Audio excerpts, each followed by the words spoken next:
दोस्तों, अगर आपने भी अभी-अभी नर्सिंग पास करी है, तो आपके दिमाग में बस एक ही चीज़ आती है कि कब मेरी रजिस्ट्रेशन आए और कब मैं हॉस्पिटल में अप्लाई करूँ। तो बहुत सारे स्टूडेंट मुझे एक ही क्वेश्चन पूछते हैं कि अभी तक हमारी रजिस्ट्रेशन जो है पेंडिंग है, अभी तक आई नहीं है, या फिर कुछ बोलते हैं कि सॉफ्ट कॉपी आ गई है, हार्ड कॉपी आई नहीं है। तो बहुत सारे दिमाग में कंसर्न होते हैं और जब पूछते हैं कि जब तक रजिस्ट्रेशन नहीं आती, क्या हमें घर पे बैठे रहना होगा? तो आज की वीडियो में हम ये सारी चीज़ें क्लियर करेंगे कि अगर आपकी रजिस्ट्रेशन आ गई है या फिर सॉफ्ट कॉपी आई है, जहाँ अभी 2 महीने हैं, 3 महीने हैं आने में, तो उतने टाइम तक आपके पास क्या-क्या ऑप्शंस होती है, आप क्या-क्या कर सकते हो।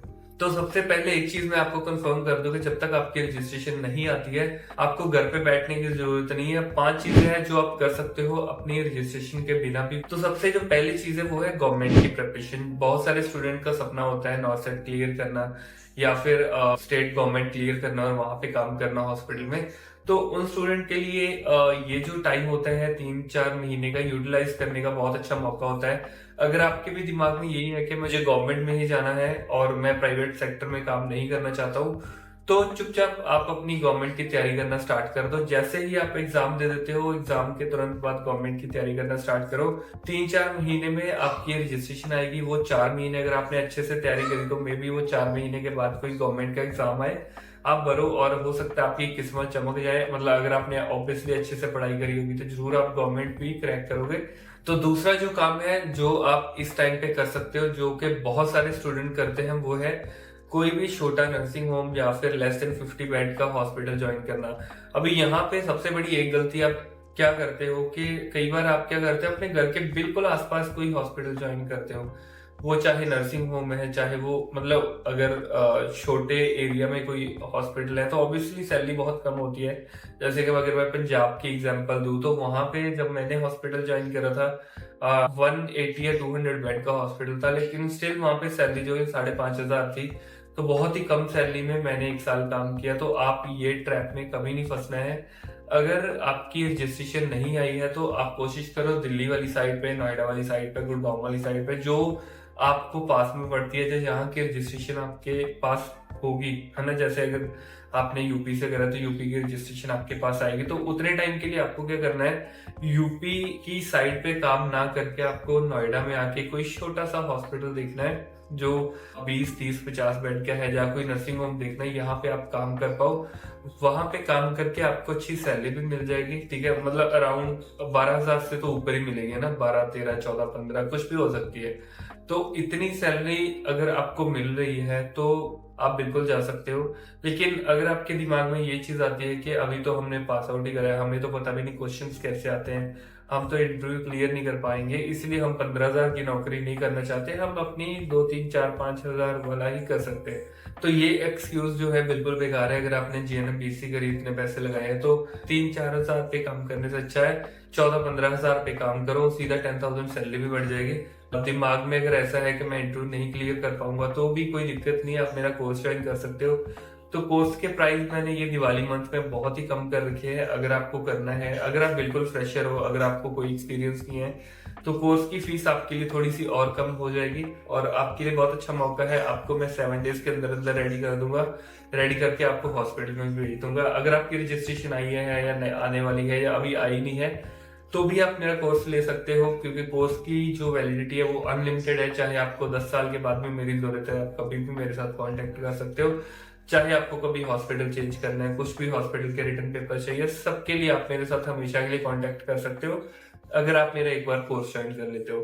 तो कोर्स की डिटेल सारी नीचे व्हाट्सएप पे मिल जाएगी, नंबर आपको फ्लैश हो रहा होगा, वहां पे मुझे आप डायरेक्ट मैसेज करो कि आपको कोर्स ज्वाइन करना है। कोर्स की जितनी भी डिटेल है सारी आपको व्हाट्सएप पे मिल जाएगी। तो व्हाट्सएप का नंबर भी नीचे दिया हुआ है। तो उसके बाद जो तीसरी चीज है जो आप कर सकते हो, वो है होम केयर। देखो, होम केयर का जो ऑप्शन है वो बहुत अच्छा ऑप्शन है, लेकिन ये ऑप्शन किन के लिए है? उनके लिए जिन्होंने अपनी जीएनएम या बीएससी के लास्ट ईयर में, जब हमारी इंटर्नशिप होती है, उस टाइम पे थोड़ा सा अपने हाथों से काम किया होता है। ऐसा नहीं है कि आपने बिल्कुल भी काम नहीं किया, आपको इंजेक्शन तक नहीं लगाना आता है और आप सोचो कि मैं होम केयर में लग जाऊं, तो ऐसा नहीं होगा।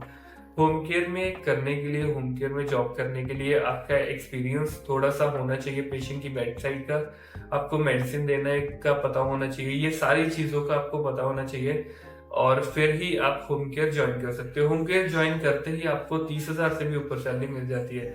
और अगर आपके पास रजिस्ट्रेशन नहीं है तो फिर भी 25 से 35 हजार के बीच में आपको मिल जाएगी, अगर आपको काम आता है। काम आता है नहीं आता है ये कैसे पता चल गया? आपकी नॉलेज की बेसिस पे।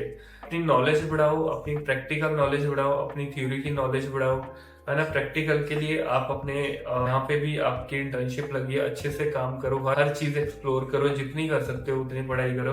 फिर भी अगर इंटरव्यू नहीं क्लियर होती तो मैं बैठा हूँ, मैं आपके इंटरव्यू आराम से क्लियर करा दूंगा, चाहे आपने पढ़ा है चाहे नहीं पढ़ा है। जो मैं आपको दूंगा उसके बाहर एक भी क्वेश्चन आपको हॉस्पिटल के या होम केयर के रिलेटेड नहीं आता है। और चौथी जो हमारी चीज है वो है 50 बेड के हॉस्पिटल में काम करना। वहां पे अगर आप रह के काम करते हो तो आपकी सैलरी अच्छी मिलती है। लड़कियों के लिए बहुत बेनिफिट है, लड़कियों को वहां पे हॉस्टल भी मिल जाता है। अगर आपको हॉस्टल मिलता है तो आपके लिए खर्चा बिल्कुल ना के बराबर होता है। तो इसलिए अगर आप फीमेल स्टाफ हो तो आप बिना सोचे समझे भी दिल्ली, नोएडा या गुड़गांव में ज्वाइन कर सकते हो, क्योंकि वहां पे आपको बहुत अच्छा पैसा विदाउट रजिस्ट्रेशन और बहुत फैसिलिटी भी विदाउट रजिस्ट्रेशन मिल जाएगी। तो घर पे बैठ के टाइम वेस्ट करने का कोई फायदा नहीं है, क्योंकि एक बार आप ऐसे छोटे हॉस्पिटल में आ जाते हो, छोटे हॉस्पिटल में 3-4 महीने काम कर लेते हो, उसके बाद आपको बड़े हॉस्पिटल जाना बहुत ही इजी हो जाता है, बहुत ही आसान हो जाता है। क्योंकि एक बार अगर हमें बस में खड़े होने की जगह मिल जाए ना, तो बैठने के लिए हम अपने आप ही बना लेते हैं। तो आपको जस्ट छोटे हॉस्पिटल में आके एक बार आपने ज्वाइन कर लिया, एक बार आपने वहां पे सेट हो गए, उसके बाद आप किसी भी हॉस्पिटल में अप्लाई कर सकते हो। जैसे कि मैं अगर अपनी बताऊं तो जब मैं यहाँ पे आया था तो मैंने नेशनल हार्ट इंस्टीट्यूट में इंटरव्यू दी थी, तो वो मैंने ज्वाइन कर लिया। वो मेरा एक बैकअप प्लान था कि अभी अगर और कहीं नहीं हुआ ये तो है ही ना कम से कम। के बाद मैं जहाँ पे अभी काम कर रहा हूँ वहां पे फिर मैंने इंटरव्यू दी और वहां पे मेरी 22,000 सैलरी उन्होंने स्टार्टिंग में बताई, तो जो कि मेरे लिए बहुत ज्यादा थी। उसके मुकाबले अगर मैं देखूँ तो 8,000 सैलरी मुझे ज्यादा मिल रही थी। तो मैंने फर्स्ट सैलरी वहां से उठा के यहाँ पे आके ज्वाइन कर लिया। तो इसलिए मेरे लिए इजी था, क्योंकि ये मेरा बैकअप प्लान था और ये मेरा करंट प्लान था।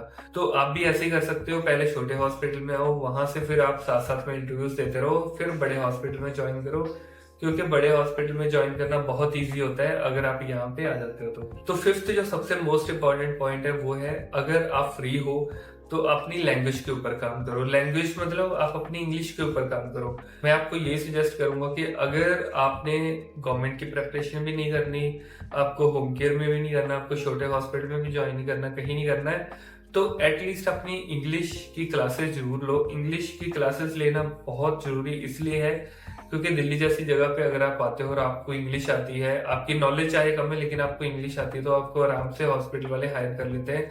बट आपकी नॉलेज अगर बहुत अच्छी है लेकिन आपकी लैंग्वेज अच्छी नहीं है, आप इंग्लिश बिल्कुल ही नहीं बोल पा रहे हो, समझ नहीं पा रहे हो, तब आपको दिक्कत परेशानी का सामना करना पड़ सकता है। तो इसलिए अपनी लैंग्वेज के ऊपर जरूर काम करो, क्योंकि अगर आप इंग्लिश की क्लासेस ले लेते हो, कल को आपको अब्रॉड जाना है ना, जब किसी भी कंट्री में जाने का आप प्लान कर रहे हो, तो आपको आपके लिए इजी होगा कि आपने 4-5 महीने आईलेट्स करी, ओईटी करी, जो भी आपने इंग्लिश की क्लासेस ली, आपका इंग्लिश का फ्लो अच्छा हो गया, कल को आप कहीं बाहर के लिए तैयारी करते हो तो आप बहुत ही जल्दी क्लासेस लेके अपनी तैयारी करके अपने अच्छे बैंड ले सकते हो। तो ये 5 चीजों में से जो भी आपको करना है वो आप कर सकते हो। और बाकी आपको अगर इंटरव्यू क्लियर करने में दिक्कत आ रही है, या इंटरव्यू क्लियर नहीं हो पा रही है, या आपने बहुत सारी जगह पे अप्लाई भी करा है फिर भी आपको कोई नहीं रख रहा है, तो उसके लिए आप मेरा कोर्स ज्वाइन कर सकते हो। मेरे कोर्स के दौरान आपको मैं वो सारी चीजें पढ़ाऊंगा जो आपको इंटरव्यू में पूछी जाएगी, और उससे बाहर आपको एक भी चीज नहीं आएगी। तो कोर्स के प्राइस मैंने ऑलरेडी बहुत कम कर रखे हैं, तो व्हाट्सएप का नंबर नीचे दे रखा है, आपको जस्ट हाई लिख के भेजो और आपको कोर्स ज्वाइन करना है ये लिख के भेजो, मैं आपको सारी डिटेल वहीं पे दे दूंगा। तो कोर्स ज्वाइन करने के 7 डेज के बाद ही आपको हॉस्पिटल में भेज के इंटरव्यू क्लियर करवा के आराम से आप अपनी जॉब करो और पैसे कमाओ। तो आज की वीडियो के लिए बस इतना ही था। आपको और कोई भी डाउट है, जब कुछ भी पूछना चाहते हो तो कमेंट सेक्शन में नीचे कमेंट कर सकते हो। किस हॉस्पिटल के इंटरव्यू के ऊपर वीडियो चाहिए वो भी आप मुझे बता सकते हो, मैं जरूर उसके ऊपर वीडियो बनाऊंगा। तो हम मिलते हैं नेक्स्ट वीडियो में, तब तक के लिए बाय बाय।